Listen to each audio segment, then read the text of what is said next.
Tá? Então, tem gente que faz coisas muito boas aqui na igreja.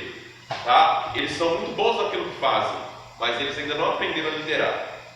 Liderar é você construir uma equipe. Liderar é você inspirar outras pessoas a fazer o que você faz. Liderar é você trazer outras pessoas atrás de você. Estão caminhando para o mesmo lugar que você está caminhando. Isso é liderar. Então, se você fala assim para mim, eu faço isso muito bem feito, mas não consigo ninguém para fazer. Não consigo ninguém para fazer o que eu estou fazendo. Eu não consigo ninguém para me ajudar. Alguma coisa está errada na sua maneira de liderar. Tá? Você precisa encontrar a chave, você precisa encontrar, o meio, o caminho, para você encontrar as pessoas e motivar as pessoas a fazer o que você está fazendo. Ok? Amém? Amém? Amém ou não amém? Está entendendo isso aqui? Ele está dizendo, a prova de uma vida cristã, entendeu? É a multiplicação dessa vida em outros. A prova do sucesso é você conseguir outras pessoas para fazer o que vocês estão fazendo. Essa é a prova do sucesso. Tá? Se você é um bom líder, você vai encontrar um líder em treinamento. Se você não consegue encontrar um líder em treinamento, é porque você está falhando em algum momento na sua liderança. Se você não consegue inspirar ninguém para fazer o que você está fazendo, é porque alguma coisa está errada aí. Tá? Então você precisa encontrar essa chave para você inspirar alguém a fazer o que você está fazendo. Amém, irmãos? Está dando para compreender? Amém. Você precisa encontrar isso. Tá? Então, continuando lá, produzir fruto é mencionado mais de 50 vezes no Novo Testamento. Diga, produzir fruto. Produzir fruto. Nas Escrituras, a fidelidade era atribuída à produção de frutos, a qual se associava à multiplicação. Um exemplo disso é a parábola dos talentos. Quem lembra da parábola dos talentos? Todo mundo lembra? Deus deu ali representa Deus, mas é um proprietário ali, um senhor deu ali um talento, uma quantidade de dinheiro, para uma pessoa. Um talento não é só um dinheiro, não, era uma boa quantidade de dinheiro, tá? Chamava-se talento. Ele deu um talento para um servo ali, deu 2 para o outro servo, e deu 5 para o outro. O que recebeu 5 fez o quê? Multiplicou para 10. Recebeu 2, multiplicou para 4. E ganhou 1, multiplicou para nenhum. O que ele fez? Ele enterrou e guardou. O que aconteceu? Quem recebeu 2? Ele liderou? Sim ou não? Sim. Ele liderou, porque ele multiplicou o que ele recebeu. Sim ou não? Sim. Ele precisou exercer liderança, ele precisou agir, ele precisou atuar, ele precisou fazer alguma coisa. Com certeza sentado na casa dele, com o dinheiro no colo, ele não fez ele multiplicar. Fez? Não, ele teve que agir, ele teve que fazer alguma coisa. O que recebeu 5, teve que liderar e fazer alguma coisa? Teve, ele teve que atuar, ele teve que trabalhar, ele teve que fazer alguma coisa para multiplicar para 10. Agora, o que recebeu 1, o que ele fez? Ele não liderou, ele guardou.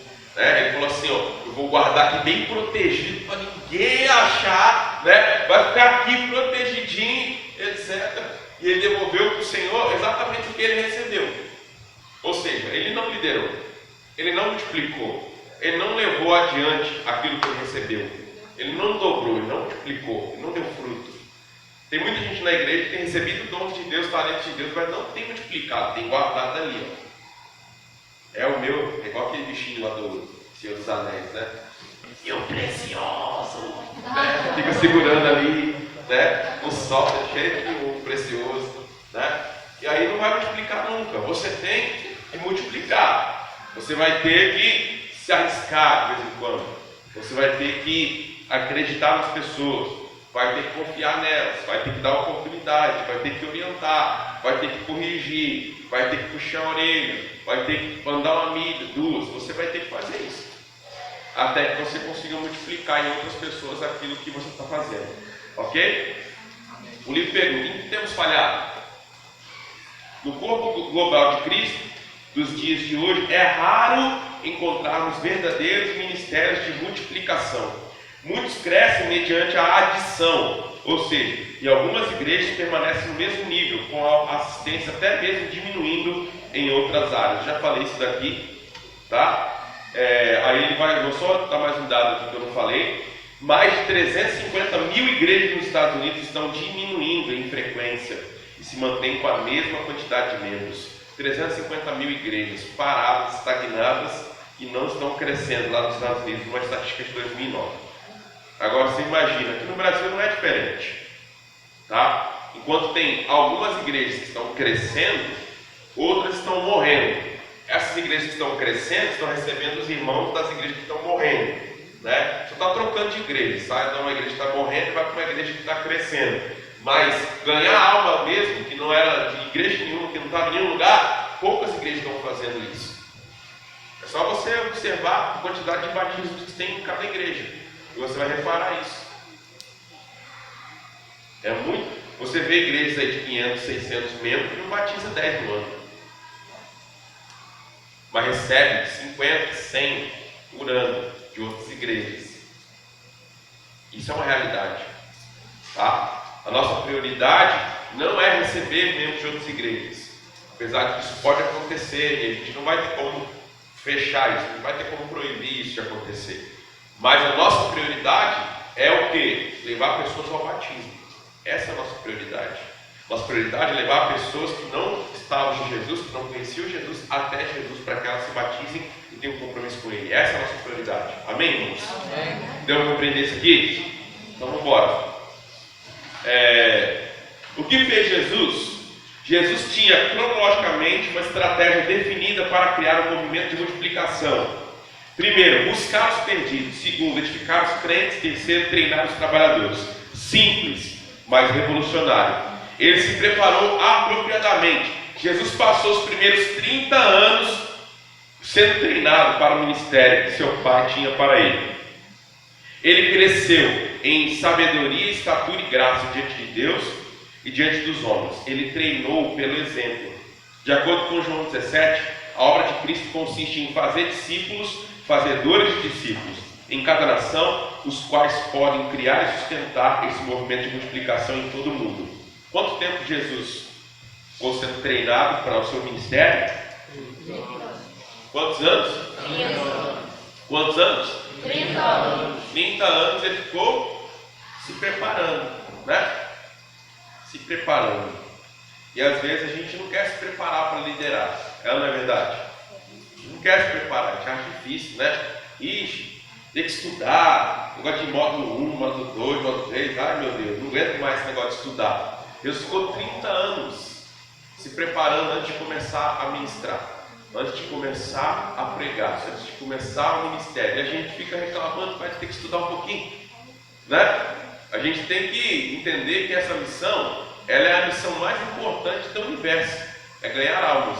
A gente precisa se preparar direito.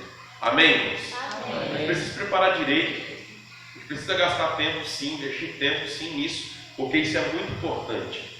Nós estamos falando aqui de perdição eterna ou salvação eterna. Você está entendendo o que é isso? Ou seja, se você fizer seu trabalho bem feito, você pode livrar alguém de passar o resto da eternidade no inferno. Se você fizer seu trabalho mal feito, você pode garantir que alguém vá para lá e passe o resto da eternidade no inferno. Sabia disso? É isso aí que nós estamos falando. Salvação eterna ou perdição eterna. Está nas nossas mãos. Por isso que a gente tem que se preparar bem. Nós não estamos falando aqui de qualquer coisa. Amém, irmãos? Amém. É algo muito sério. Ele estabeleceu a base apropriada. A primeira parte do seu ministério foi estabelecer o fundamento para o movimento de multiplicação futuro. A primeira metade do ministério de Jesus aconteceu no deserto da Judéia. Naquele período, Jesus fez só 2 milagres específicos que estão registrados na Bíblia. Desafiou 5 indivíduos a seguir e principalmente passou tempo com seus seguidores originais. 4 disciplinas muito claras se destacam na vida e no ministério de Cristo. Primeiro, forte disciplina na oração. 45 vezes na Bíblia vemos que Jesus vai orar. Seu ministério começou com 40 dias de oração e terminou com oração. Amém? Como é que está a sua vida de oração lá?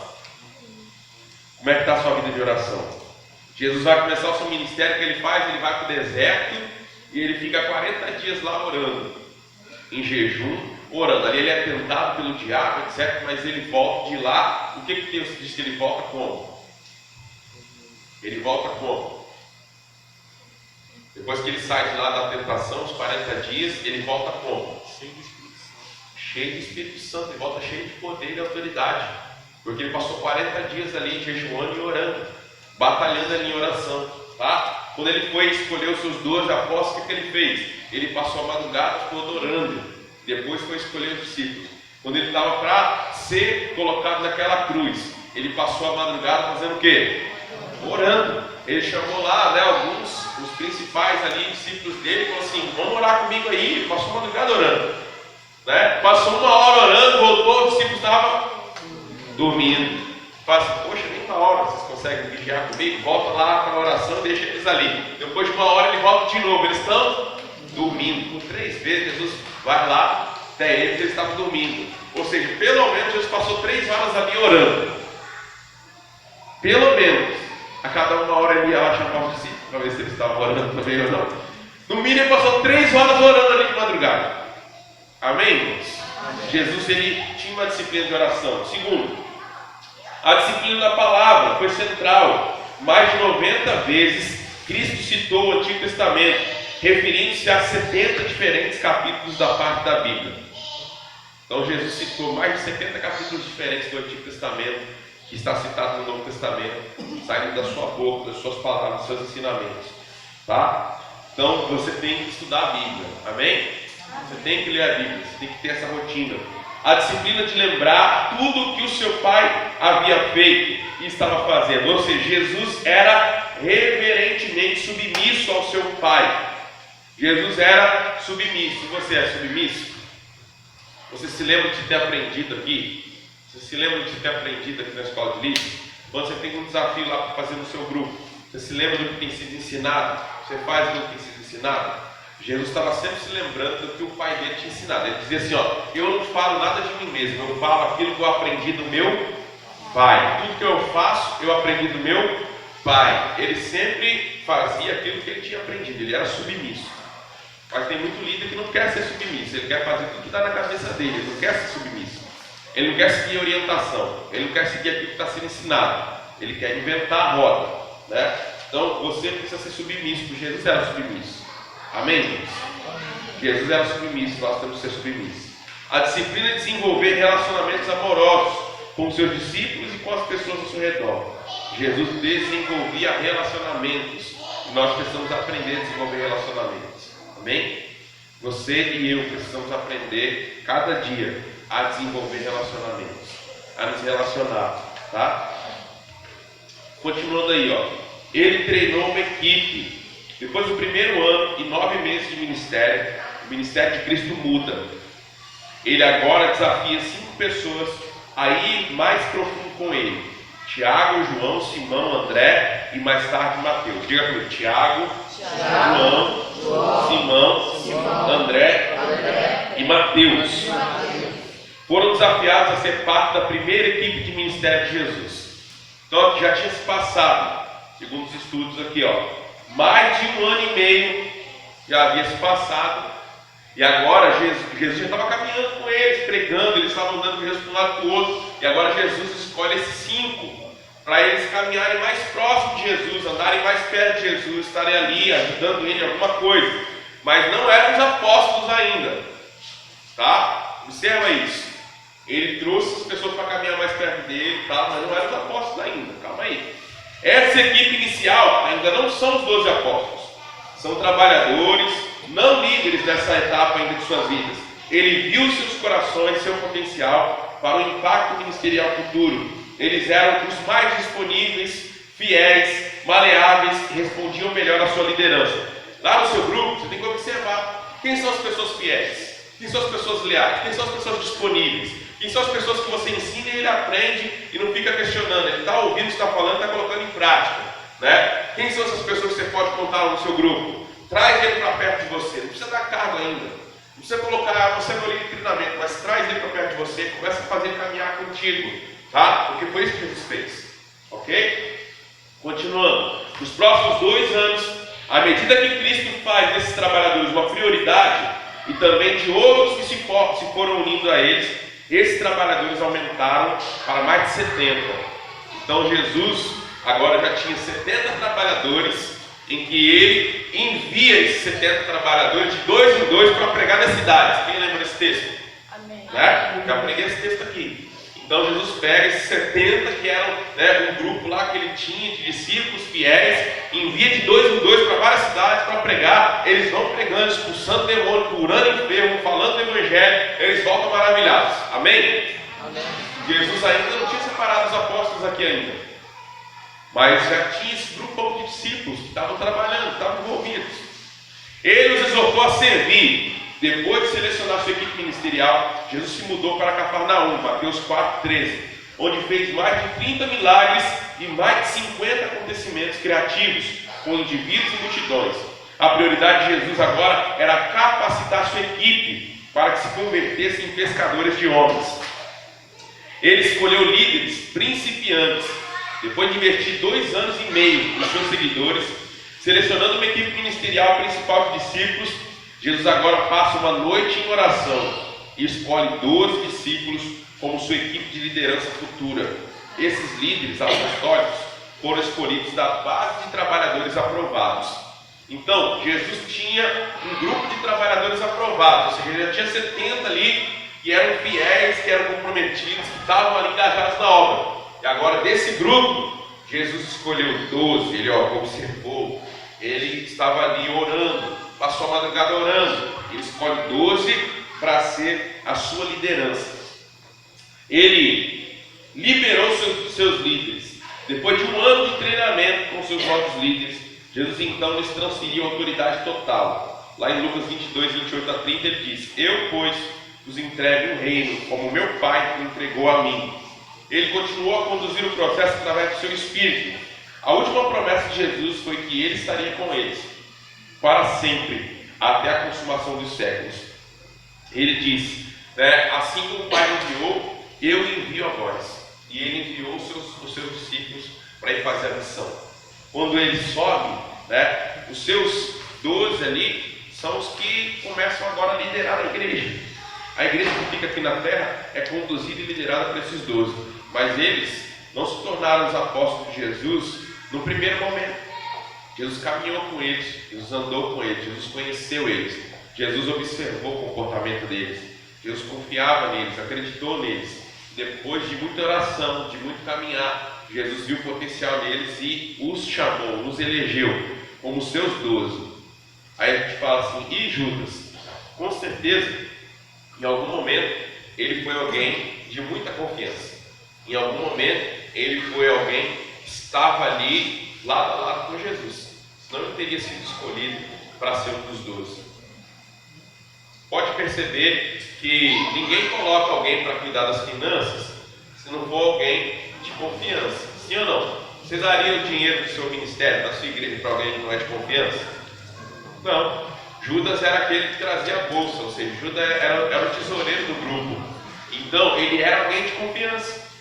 Mas, infelizmente, ele permitiu que Satanás, né, entrasse no seu coração. Primeiro, depois, uma hora eu vou ler esse texto com vocês, mas esses dias eu estava lendo de novo esse texto da traição, e ele fala, em primeiro lugar, que Satanás ele começou a influenciar Judas, ele começou a colocar coisas no coração dele, mas ele ainda não tinha entrado nele. Depois, no final, já quase no final, diz o texto que, e aí Satanás entrou em Judas, o texto diz, bem claro. Ou seja, primeiro Satanás começou a seduzir ele, e ele começou a ouvir, né, a sedução e a influência de Satanás e foi conduzido por aquele caminho errado. E quanto mais a brecha ele ia abrindo, quanto mais ele ia abrindo a brecha, João vai dizer lá que ele tirava o dinheiro da bolsa, né? João vai dizer que, ou seja, ele foi abrindo brecha, até que Satanás entrou no coração dele. Aí está dizendo lá, o texto deixa bem claro, então Satanás entrou em Judas, e aí ele vai trair Jesus. Então assim, com certeza em algum momento ele era alguém de suma confiança de Jesus, mas ele foi dando brecha, ele foi cedendo ao inimigo, até que a brecha foi tão grande que Satanás conseguiu entrar nele, e aí ele fez aquilo que não devia ter feito. Com certeza eu não acredito que Jesus escolheu ele para ele trair. Eu vou escolher esse aqui, meio ruimzinho, porque lá na frente eu preciso que alguém me traia, vai ser Judas. Não acredito nisso. Não acredito, pelo contrário, eu acredito que até o fim Jesus ainda acreditava que Judas poderia ser restaurado. Ele acreditava que Judas poderia mudar. Tanto que no dia que eles estão ali na última ceia, né, ele não proíbe Judas de participar da ceia. Pelo contrário, ele deixa Judas colocar a mão junto com ele no mesmo lugar onde ele pegou o pão, ele pegou o vinho, ele deixa Judas colocar a mão ali. Ou seja, ele acreditava ainda que Judas poderia mudar. Ele acreditava que Judas ainda tinha, né, uma esperança. Quando Judas vai traído, dá um beijo no seu rosto, ele já sabia que Judas tinha feito. Porque algumas horas antes ele fala assim: o que tem que te fazer, faz-o depressa. Não é isso? E ele sai, os discípulos acham que ele tinha ido comprar alguma coisa. Como ele era tesoureiro, pensaram assim: Jesus deve ter pedido para ele comprar alguma coisa, João vai dizer. E aí eles não entenderam o que estava acontecendo. Jesus já sabia que ele ia trair. Então, o que tem que fazer, faz-o depressa. Ele sai. Quando ele volta com aqueles soldados, etc., para trair, Jesus dá um beijo no rosto. Jesus chama ele de quê? Chama ele de quê? Amigo. Jesus não chama ele de seu traidor, seu traíra, né? Jesus chama ele assim, amigo, né? O que vier fazer aqui? Ou seja, Jesus estava talvez mais uma última vez ali tentando restaurar, tentando resgatar Judas, e dizendo assim: eu ainda te considero como meu amigo, apesar do que você está fazendo comigo, apesar de você estar me traindo, eu ainda te considero como meu amigo. Jesus estava ali falando para ele: você é meu amigo. Mas Judas não conseguiu, né? E ele não conseguiu mudar, ele não conseguiu. E ele falhou com Jesus e foi o traidor. Então, continuando aí, ó. Aqui vai falar que Jesus, através do seu Espírito Santo, ele conclui a sua obra de preparar os seus trabalhadores. Em Atos 1:8, o Espírito Santo veio. Em Atos 1:16, o Espírito Santo falou. Em Atos 2:4, foram cheios do Espírito Santo, começaram a falar em outras línguas, conforme o Espírito lhes concedia que falassem. Atos 4:25, mediante o Espírito Santo, disseste. Atos 9:31, com o consolo do Espírito Santo. Atos 11:12, o Espírito me disse. Atos 11:28, deu a entender pelo Espírito. Atos 13:2, o Espírito Santo disse: separai-me a Barnabé e a Saulo. Atos 13:52, os discípulos estavam cheios de gozo e do Espírito Santo. Atos 15:28, pareceu bem ao Espírito Santo e a nós. Atos 16:7, o Espírito de Jesus não permitiu. Atos 20:23, o Espírito Santo me dá testemunho. Atos 20:28, o Espírito Santo vos colocou como bispos. Atos 21:4, mediante o Espírito eles diziam. Ou seja, Jesus, ele começou o trabalho de formação de líderes, formação de discípulos lá no seu ministério, escolheu ali os primeiros trabalhadores, depois escolheu os 70, depois escolheu os 12 apóstolos, e quando ele subiu, ele deixou o Espírito Santo para concluir a obra. E até hoje o Espírito Santo está trabalhando em nós e nos aperfeiçoando para que façamos a sua obra no seu ministério. Amém? Amém. Nós precisamos buscar mais o Espírito Santo de Deus e confiar mais no trabalhar do Espírito Santo de Deus.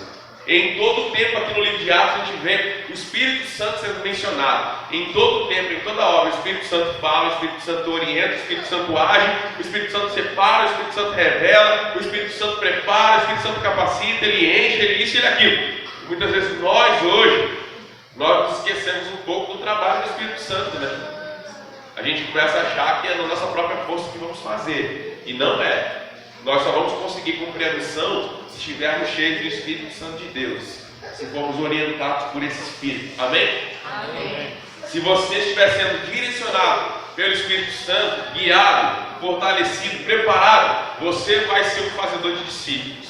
Amém? O Espírito Santo está te preparando para isso. O Espírito Santo está te capacitando para isso. Então, continuando lá, ó, os auxiliares, os líderes de célula em potencial, eles são a grande sacada, o grande segredo para a multiplicação são os auxiliares, são os líderes em treinamento. Bons líderes de célula vão se reproduzir de acordo com a espécie da qual provém. E assim a cadeia de cuidado e crescimento continua avançando. Como podemos determinar que alguém tem o potencial de se tornar um poderoso líder de célula? Primeiro, pelo discipulado que opera na vida dele, tanto em termos pessoais como ministeriais. Segundo, pelo investimento contínuo que os discipuladores e líderes fazem de confiar nele. de empurrá-lo em direção a desafios e assessorá-lo nas suas tentativas iniciais de acertar o alvo. E aí ele vai falar aqui sobre algumas características de um bom líder em treinamento. Primeiro, fiel. Diga comigo, fiel. Ele é fiel a Jesus, à igreja e à sua célula. Se ele não for fiel a Jesus, não for fiel à igreja, à liderança da igreja, não for fiel ao seu pequeno grupo, não adianta tentar confiar nele e colocar como líder em treinamento. Vai dar ruim. Não vai dar certo. Tá? O líder em treinamento, ele precisa ser fiel, né, a você que é o líder dele, ao seu grupo, aos líderes da igreja e a Jesus. Porque senão...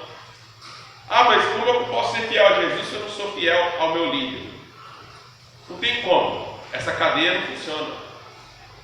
Tá? Qual que é a cadeia hierárquica da vida? Jesus fala assim, Jesus é o cabeça da igreja, né? A igreja, né? Ou seja, Jesus é o cabeça do marido, o marido é o cabeça da esposa, assim vai, não é? Tem uma cadeia hierárquica. Não dá para pular. Não, eu sou fiel só a Jesus, mas eu não sou fiel aos meus líderes, não. Sou fiel a Jesus, mas não sou fiel à minha liderança. Não funciona isso. Esse negócio não funciona. Tá? Existe uma cadeia hierárquica que precisa ser respeitada. Se você não consegue respeitar isso, é difícil você estar sendo fiel a Jesus. Tá? A Bíblia fala assim, como é que eu posso dizer que eu amo a Jesus que eu não vejo, a Deus que eu não vejo, se eu não amo a quem eu vejo? Como é que você pode dizer que é fiel a Jesus se você não é fiel ao seu pai e sua mãe? Não funciona isso, não dá certo, não existe. Se você é fiel a Jesus, primeiro você tem que ser fiel ao seu pai e sua mãe. Como é que você pode ser fiel a Jesus se você não é fiel ao seu pastor ou ao seu líder? Não funciona isso. Não funciona. Então cuidado com líderes lá que não são fiéis a você como líder, não são fiéis aos líderes da igreja, não são fiéis ao pastor, não são fiéis. Não adianta. Vai dar problema esse líder, tá? Abnegado. Ele dedica tempo sacrificial às pessoas da sua célula. Ou seja, esse líder em treinamento, esse auxiliar, você está vendo ele se preocupando com as pessoas do seu grupo? Ele se preocupa com as pessoas do pequeno grupo? Ele liga para alguém que está faltando? Ele visita? Ele se importa com as pessoas do grupo? Se ele não se importa, cuidado, ele vai ser um mau líder. Tá? Você precisa pensar nisso. Terceiro, comprometido. Ele tem um alvo claro e definido de buscar o sucesso da célula acima de qualquer projeto pessoal. Ou seja, ele falta um pequeno grupo, ele deixa as coisas do pequeno grupo de lado por qualquer coisa, ou ele prioriza o GECEL, ele prioriza as atividades do seu grupo, ele prioriza aquilo que ele precisa fazer para ele crescer como líder. Ele está priorizando isso? Se ele não prioriza, alguma coisa está errada. Tá? Se o GECEL não for prioridade para ele, né, ele não vai muito longe como líder. Ele precisa entender que o GECEL é prioridade. Quando você está sendo colocado lá como líder de GECEL, né, o pastor está delegando a você parte da autoridade dele para pastorear a igreja, está delegando ao líder para que ele pastoreie aquele grupo. Então, se o GECEL não é uma prioridade para você, alguma coisa está errada. Porque você está recebendo autoridade pastoral para pastorear esse pequeno grupo. Isso tem que ser uma prioridade para você. Amém? Tem que ser uma prioridade. Então você tem que ser comprometido com o seu pequeno grupo. Amém? Comprometa-se com o seu pequeno grupo. Quarto, é ensinável. Ele está aberto a ser ensinado, feedback, sugestão de outros. Ou seja, ele está sujeito à correção, a ensino. Né? Você vai lá dar um feedback, olha, isso aqui está errado, você está fazendo isso aqui, mas não é assim, tem que fazer diferente. Ele recebe ou ele não recebe? Se ele não recebe feedback, se ele não aceita correção, não aceita sugestão, né? Cuidado para colocá-lo como líder de treinamento. Tá? Cuidado, observe essas coisas, porque lá na frente isso pode te dar problema. Serve. Ele coloca os outros em primeiro lugar, ele está ali para servir, ele está servindo ao grupo, né? Ele está ajudando as pessoas, ele está se colocando como servo. Então, observe isso. Ou será que ele está ali no grupo só querendo aparecer? Né? Observe isso. Como é a maneira que ele age? Ele age por vaidade, por vanglória, por orgulho, ou ele age porque ele quer ajudar as pessoas, quer servir as pessoas? Observe isso quando você estiver escolhendo um líder em treinamento, um auxiliar. Amém? Continuando aí. Ao buscar líderes de células, o que procuramos acima de tudo, não devemos procurar características prontas, habilidades já testadas e aprovadas. Nesse serviço não existe experiência anterior. Cada novo crente, cada auxiliar, cada líder que surge é uma planta nova, frutificando pela primeira vez nessa visão, mas com garantias de um crescimento certo, com promessas preciosas de um futuro ministerial aprovado por Deus. E tudo por quê? Porque eles estão cuidando de vidas, valorizando o bem mais precioso que Jesus tem sobre a terra, as suas ovelhas. Então, quem está procurando acima de tudo? Está procurando alguém pronto? Você tem que procurar lá no seu grupo um líder pronto? Não. Mas você tem que procurar alguém que tenha potencial para crescer e ser um bom líder. Não adianta pegar alguém cheio de vícios errados, ele vai te dar trabalho. Ele vai te dar trabalho. E não só te dar trabalho, é bem provável que ele não vai ser um bom líder. Ok? Lembre-se disso, todo líder vai formar outro líder segundo as suas próprias características. Amém? Se você está pegando um líder e não tem as suas características para ser o seu líder em treinamento, né? Você é submisso, ele não é. Você é fiel, ele não é. Você é comprometido, ele não é. Você é ensinável, ele não é. Né? Aí o que acontece? Amanhã ele vai ser líder e ele vai formar outros líderes com o mesmo caráter dele, não com o seu. Entendeu? Então, quando você coloca um líder desse jeito para trabalhar, ele vai começar a formar outros líderes com essa mesma visão e esse mesmo tipo de atitude. E isso vai começar a gerar problema dentro da igreja como um todo. Amém? Então, observa isso aí. Ao buscar, continuando aí, planejando a multiplicação da sua célula. Vou pular esses 2 pontos aí. E vamos aqui, ó. Alvos não são sonhos, desejos fortes de que algo aconteça. Não. Alvos são planos bem traçados, bem elaborados, regados com muita oração e trabalho. Quando pessoas são colocadas em posição de liderança muito cedo, observe isso aqui. Pessoas que são colocadas em posição de liderança muito cedo, quando ainda não estão prontas para determinada responsabilidade, isso pode comprometer os resultados da célula. Pode até atrapalhar a vida pessoal daquele novo líder. Então, tem líder que é colocado para liderar muito imaturo. E isso vai causar problema até para a vida espiritual dele. Tem pessoas que não estão prontas para liderar. Não adianta colocar ele para liderar. Ele não está pronto ainda.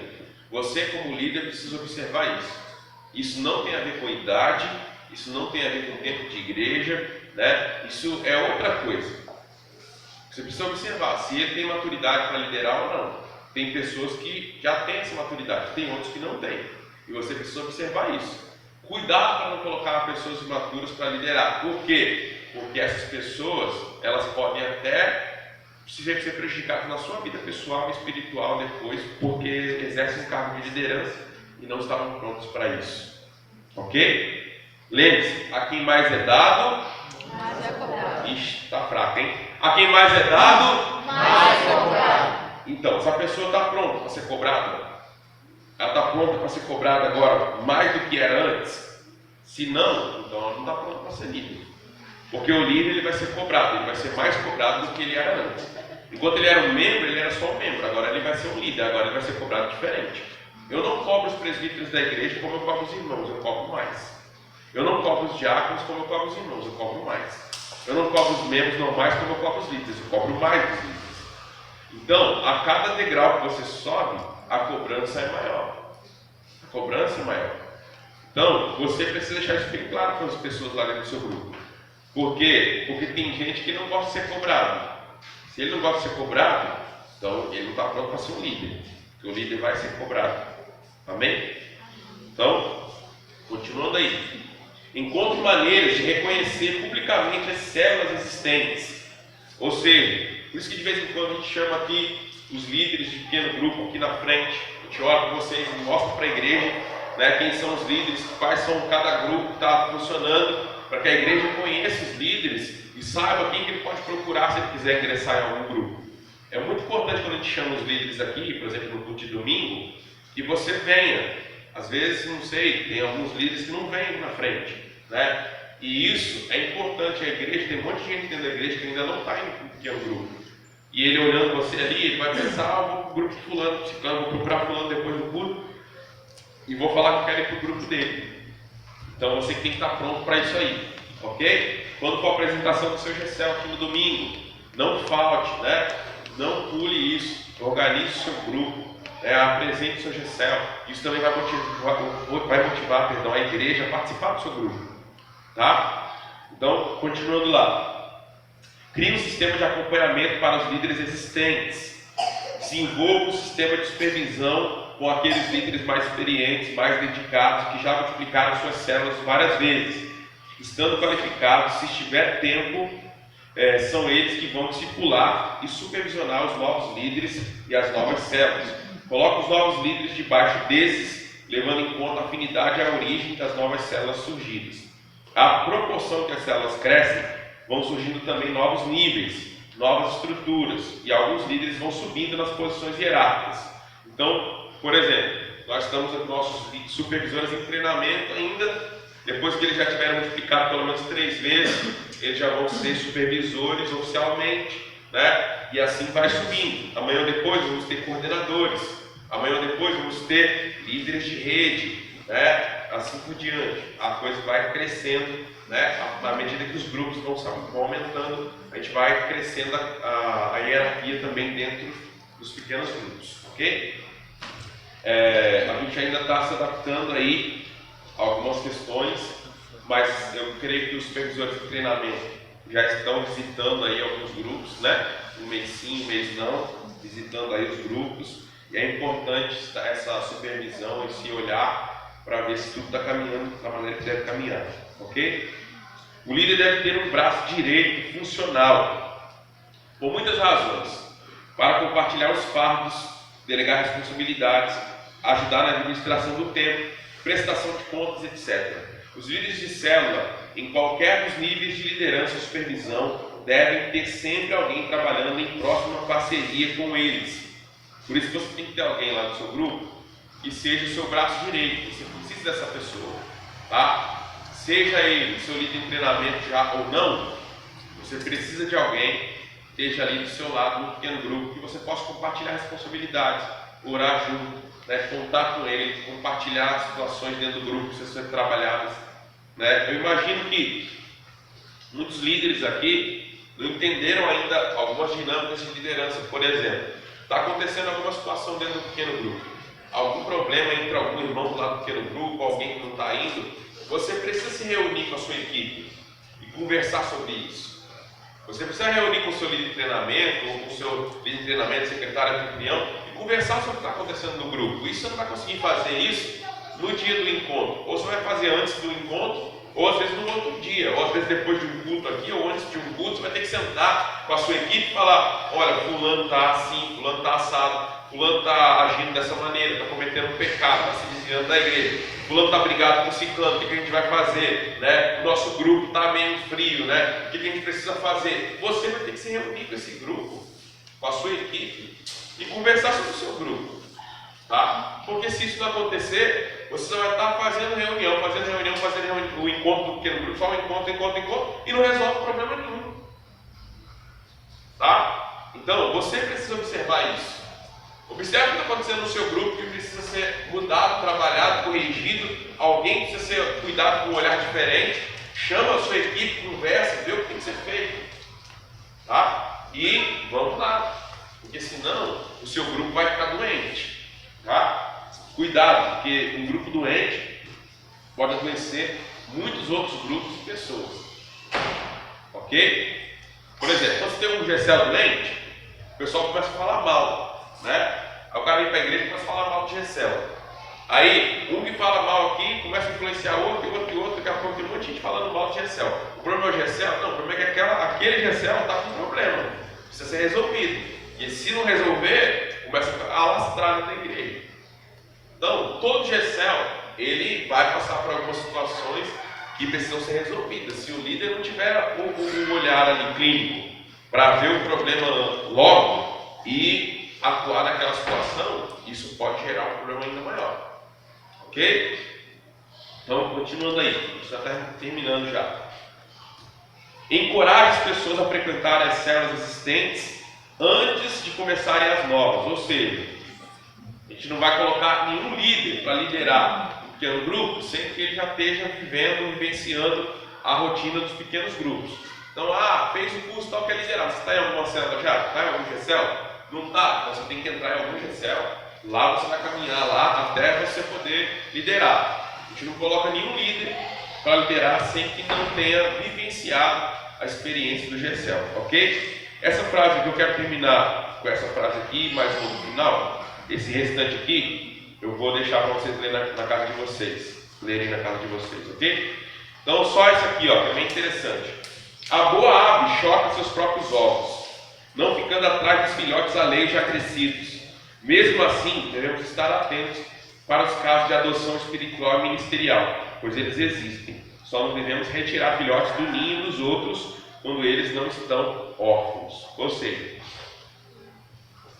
a galinha, ela botou os ovinhos dela lá, né? Ela vai ter que chocar os próprios ovos, amém?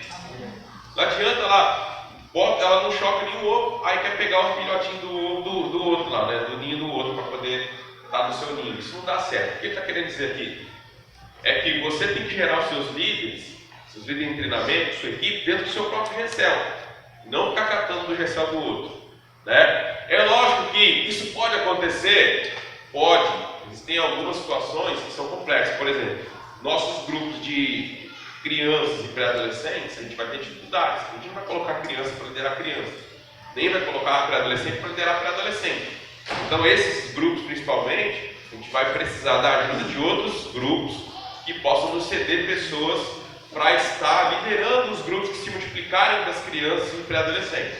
Mas os demais, eles têm que encontrar dentro do próprio grupo os seus líderes em treinamento. Não adianta ficar, né, pegando o ninho dos outros, né? Ou da igreja do outro também, tem muito isso também, né? O pessoal de outra igreja começa a visitar, né? E aí a gente já começa a querer já trazer ele para a nossa igreja. É o que ele falou ali, se ele estiver órfão lá na igreja dele, ou seja, ele não está sendo acompanhado, não está sendo visitado, ele está mal espiritualmente, ele está lá, mas está como se não fosse de lá. Então tudo bem, você vai abrir uma oportunidade dele ser restaurado ali, dele ser curado, dele ser tratado. Quem sabe ele pode até decidir vir para a nossa igreja. Agora, se ele está bem na igreja dele, se ele está envolvido lá, então